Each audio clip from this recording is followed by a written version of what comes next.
Hey guys, this is Justin at the Survivor Review. Today I'm going to be talking about London Has Fallen, which is a movie I was actually looking forward to since I really enjoyed the first one, Olympus Has Fallen. I just did a review of it. It was just a great 90s throwback action movie that I just had a blast with. And that's all I expected out of this one. I wasn't expecting anything great, I wasn't expecting anything mind-blowing, and it was okay. I honestly don't like it nearly as much as the first one, but it was entertaining. For the most part, it had more issues than the first one did.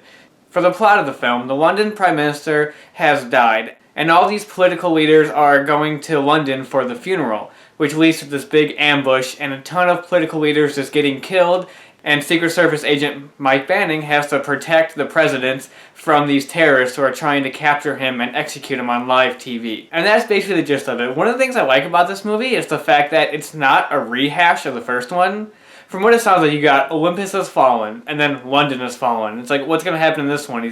The president's going to get captured in London now? That's not what happens in this movie. It's actually not about the president getting captured. It's still about protecting and saving the president, but it's not him getting captured. It's just Mike Banning has to keep him alive, and he's with them. And I like that. One of the things I mentioned in the first movie is I liked Aaron Eckhart as the president.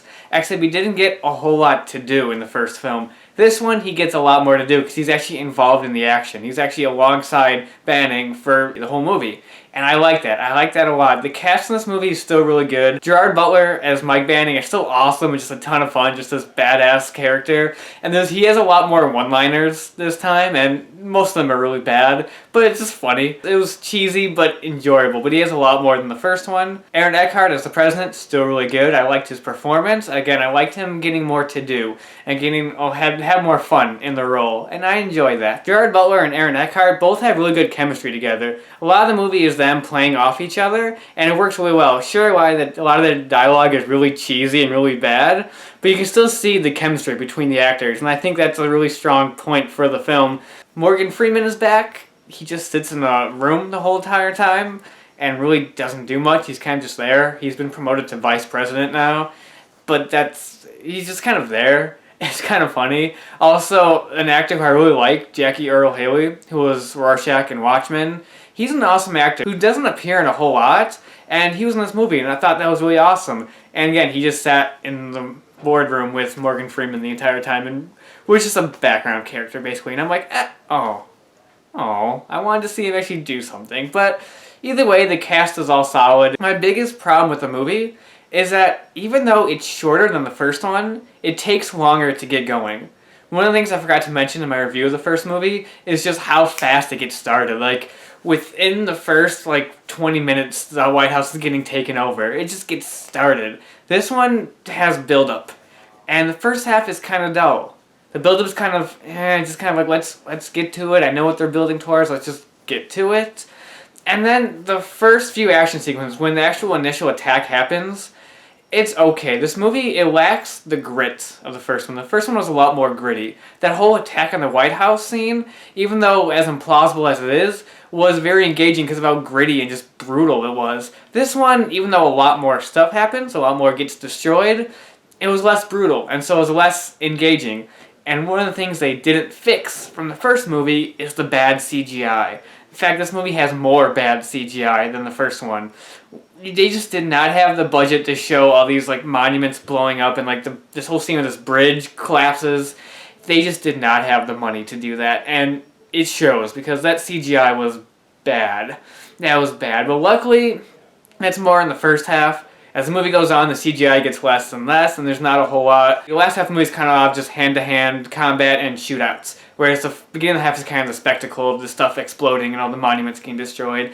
That's the spectacle of the first half. But once that really crappy CGI shot from the trailer where their helicopter crashes, once that happens, and it's just Banning and the president on their own, then the movie picks up and gets very entertaining.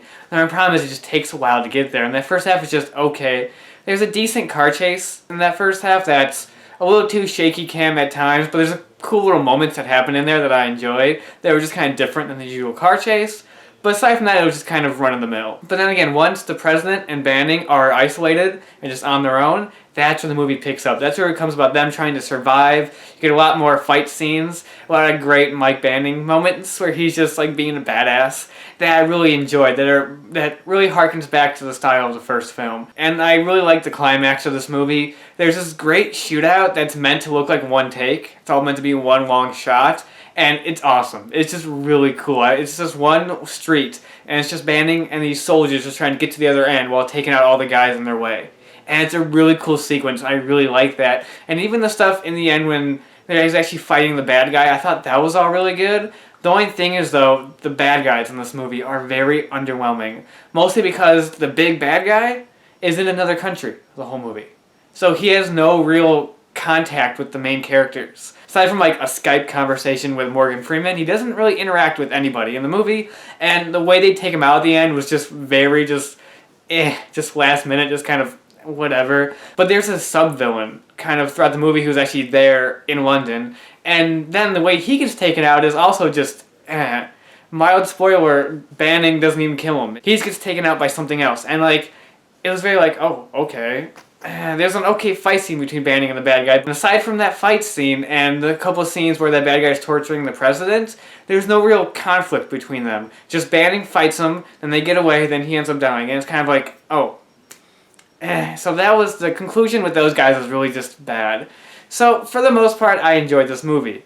Even despite its flaws. It's not up to the level of the first one. It doesn't have that just brutal grit to it and just that small scale of it that made the first one really cool. This one's a lot bigger, but it still has its entertaining moments, especially in the last half. That's where the movie picks up. First half just has too much build-up and is dull, and then when the initial attack happens, it's unengaging due to the bad CGI and just the lack of brutality, which kind of makes it less engaging. And once the second half kicks in, it pretty much becomes what you would expect it to be. Just a bunch of cool fight scenes, good shootouts, terribly cheesy one-liners, but just a lot of fun. When you get to the climax and you have Mike Banning and the president both carrying machine guns shooting at terrorists, I'm like, yeah, I'm in. Why not? Why the hell not? This is just fun. So the last half makes up for it, though I can't really recommend you go out and see this movie, though.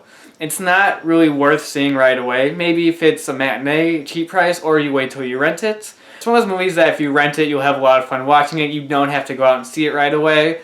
And it's just not as good as the first one. Not as good of a throwback movie as the first one. The first one just did that formula really well. Again, I give this movie props for being different and at least not being a rehash. It's pretty much its own plot, and I like that. I thought that was really cool. Still cliched, still dumb, still stupid like the first one. It just lacks some of the brutality and some of the elements that really made the first one work and stand out. So out of 10, I'm going to give it a 6.5 out of 10. So that's London Has Fallen. I am a little disappointed in it, even though I was expected to be a big, dumb, stupid action movie. It still had a few elements that just didn't work for me, but I was still entertained for the most part. It was a fun movie, but nothing special. And even, I would actually still like to see more movies with Mike Banning and even get the president involved. I don't care. If it's them two just killing terrorists again, I would actually still watch it. I would still see a third movie in this series, even though this one wasn't that great. Either way, nothing you have to go out and see, but it was entertaining. And yeah, that's about it for now. And until next time, I'll talk to you guys later.